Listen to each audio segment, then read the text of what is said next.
want to take in 2026 this program to the next level. Right now, I could tell you that in Panama, we're doing on average about 25 qualified investor visas a month. And our goal is to make it 150. Most of our qualified investors in the last year are coming from North America. They're the US or Panama. The only requirement that you have is you have to be in Panama once every 2 years during the 5 years of your residency. And they will qualify for citizenship. That qualifies you for citizenship. Hello, I'm Eduardo Arango. I'm the Vice Minister of Internal Commerce of the Republic of Panama. And I'm here to tell you today why Panama is the most attractive place for you to get your permanent residency.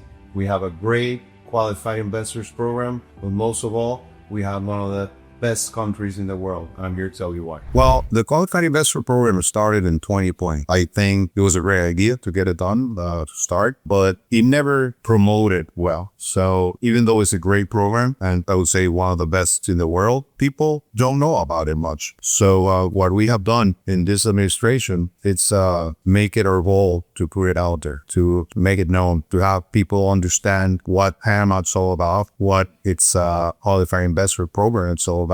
And we're also working on making it even better than what it was when we first came here. Okay, first of all, as a program, it has the characteristics of the best programs, similar to the best programs in the world. I would say one of the most attractive characteristics is that with a $300,000 real estate investment, you can get your permanent residency in less than 60 days. Usually it takes between 30 or 45 days. And after that, once you're a resident for 5 years, you can aspire to be a national Panamanian and get your naturalization process done and get a Panamanian passport. That's one of the key factors. Then if you look into Panama as a country, then we have many things that make Panama a very appealing place to be in and to invest at. Our dollarized economy, it's a very safe country. Our geographical position, our connectivity with the whole world. I mean, we're the hub of the Americas. You can fly to Panama directly from pretty much any major city in the northern hemisphere and in South America. So, I mean, Panama, it's the kind of the right place to be. Well, the qualified investor has 3 options of investment. Being the most popular, the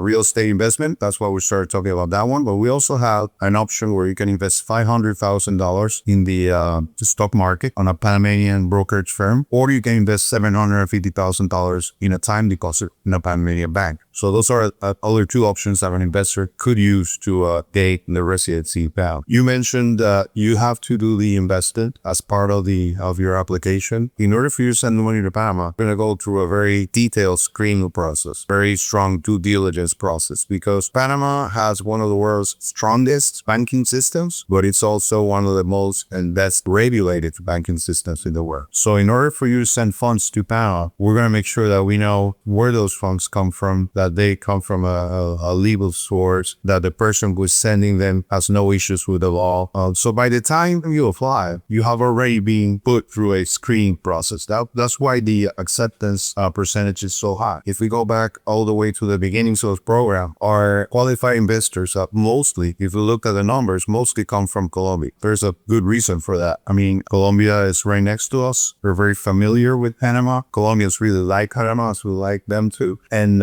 with the changes in government and the economic situations in Colombia, a lot of people decided to come and get a residency program established in Panama, their permanent residency. But in the last year or so, we have started to see changes to that trend. Colombia has gone down to probably the 3rd place, and most of our qualified investors in the last year are coming from North America. Well, it's the main difference would be the speed where you get the residency, because if you go through the Friendly Nations program, it's going to take you 2 years to get your permanent residence. Through the qualified investor, as I said at the beginning of the year, you're going to get it in 30 days, 45 days. So pretty much time is the main issue there. And one of the reasons that I think it's the most important in why North Americans are the ones that are coming to Panama now, it's because it's so familiar to Panama. We're the number one ally of the U.S. commercial, and we've had a very, very good relationship for more than 100 years. So for an American, when you talk about Panama, it's very familiar. And then we use the dollar, which is the same currency that we have in the U.S., and it's pretty much easy. It's an easy process to come and get a residency for them. Panama has always been a destination, but it's always been a destination for tourists. That's what we have been known for a long time. Our beaches, our mountain, our coffee, the Panama Canal. That's what people come down here to see. But now, in the most recent times, we're turning into a destination for investment through the Qualified Investor Program. Only not that,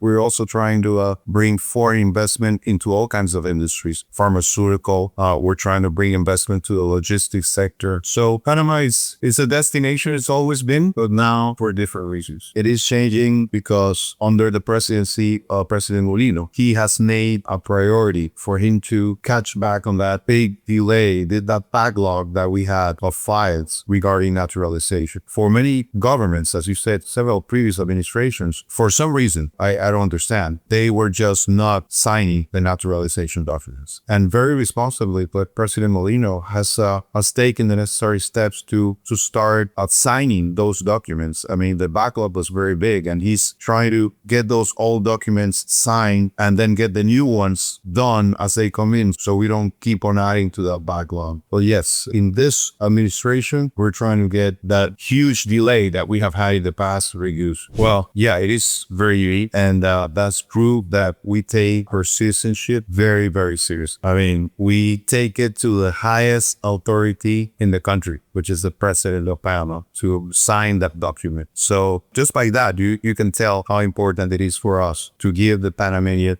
nationality to someone. Well, the process is very transparent. The process is, once you get your residency, after 5 years, you can apply for naturalization. As I say, we're trying to, once you apply, make that process as short and as fast-tracked as possible. But it takes some time, because once you have your 5 years of residency, then you have to, again, go back to the due diligence. They have to, once you apply to a naturalization, they have to look into what you have done in the past 5 years. Have you complied with every step of the residency program? Has anything changed in your criminal records or anything before you get that naturalization? But the process is fairly straightforward. Through the Qualified Investor Program, the only requirement that you have is you have to be in Panama once every 2 years during the 5 years of your residence. And they will qualify for citizenship. It qualifies you for citizenship. With the Friendly Nations visa, your requirement would be having a physical residency in Panama for 2 years. So you would have to have an actual residency in Panama for 2 years before you can apply for citizenship. We want to protect the program as much as possible. You know, in Panama, we have presidential periods of 5 years. And when governments change, sometimes rules change. So one of the things that we are trying to accomplish now, and the changes that we're trying to make to the program to make it even better, is to have some kind of certainty that once you apply to the program under a certain set of rules, those rules will be respected no matter which government is in power at the moment. So we're working on that right now. Well, what it means is that you won't get taxed in Panama as a resident for any income that you make outside Panama. So you can be a full-time resident, a permanent resident of Panama, come to Panama once every 2 years, and come to Panama every year, and you will not be taxed in Panama for any income that you generate outside. What we want to do is make it interesting for you as an investor to come to Panama, to buy property in Panama, and